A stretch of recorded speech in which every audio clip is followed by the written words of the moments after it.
ఇక్కడ డీఎస్పీలు ఉన్నారు కొంతమంది సీఐలు ఉన్నారు. ఈ పోలీస్ అధికారులంతా పెద్దిరెడ్డి చేతుల్లో ఉన్నారు. పెద్దిరెడ్డి ఏం చెప్తే దాని ప్రకారం మా టీడీపీ కార్యకర్తల్ని, నేతల్ని పర్టికులర్‌గా చంద్రబాబు గారితో సహా, మీతో సహా వేధించారన్న ఆరోపణలున్నాయి. లోకేష్ గారు కూడా రెడ్ బుక్ చూపిస్తూ ఉన్నారు. ఇందులో పేర్లున్నాయని. సో, వాళ్ళ మీద కూడా చర్యలు తీసుకునే అవకాశం ఉంటుందా? అంటే తప్పనిసరిగా కొంతమంది ఎస్పీ గారు కూడా కొంత క్యాడర్ డీఎస్పీలు, సీఈలు చెప్పిన మాటలు విని అతను కూడా ఒక రాంగ్ ఫీడింగ్లోకి వెళ్ళిపోయి అతను కూడా ఇప్పుడు రియలైజ్ అవుతా ఉన్నాడు. ఓహో! అయిపోయిన తర్వాత రియలైజ్ అవుతాయి లాభం. వీళ్ళు ఒక సామాజిక వర్గం పోలీస్ ఆఫీసర్లు వైసీపీకి తొత్తుగా మారినారు.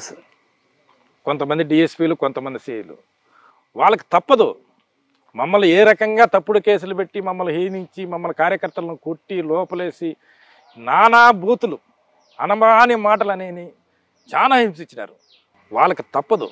రేపు అధికారంలోకి వస్తానే వాళ్ళ మీద వాళ్ళు చేసిన తప్పుడు పనులు కానీ మా దగ్గర ఉన్నాయి, ఆధారాలు ఉన్నాయి. వాళ్ళ మీద కూడా ఎంక్వైరీలు ఇస్తాం. వాళ్ళ మీద కూడా ప్రభుత్వం వచ్చిన తర్వాత చర్యలు తప్పు. మీరు కూడా ఏమైనా బుక్ రాసుకున్నారు లోకేష్ గారి లాగా? మనిషి బుక్ రాసే పరిస్థితి లేదు. మా సెకండ్ బాస్ ఎక్కువ సఫరర్ కదా, అందుకని ఆయన చూసినాడు కదా. ప్రతి నియోజకవర్గంలో లోకేష్ బాబు కూడా తిరిగినారు. ఎక్కడెక్కడ పోలీస్ ఆఫీసర్లు, ఎక్కడెక్కడ అనవసరమైన కొంతమంది, నేను చెప్పేది ఎక్కడెక్కడ కొంతమంది ఇబ్బంది పెట్టింది కళ్ళకు అద్దరిట్టు తెలుస్తా ఉంది. కుప్పంలో ఒక ఎమ్మెల్యే 25 సంవత్సరాల నుంచి ఒక ఎమ్మెల్యేగా ఉండి ఒక ప్రతిపక్ష నాయకులు, ఒక మాజీ ముఖ్యమంత్రి గారు ఆయన నియోజకవర్గంలోకి రానియకుండా చేసినారు ఒక డిఎస్పీ గారు. అంటే మీరు లెక్కేయండి.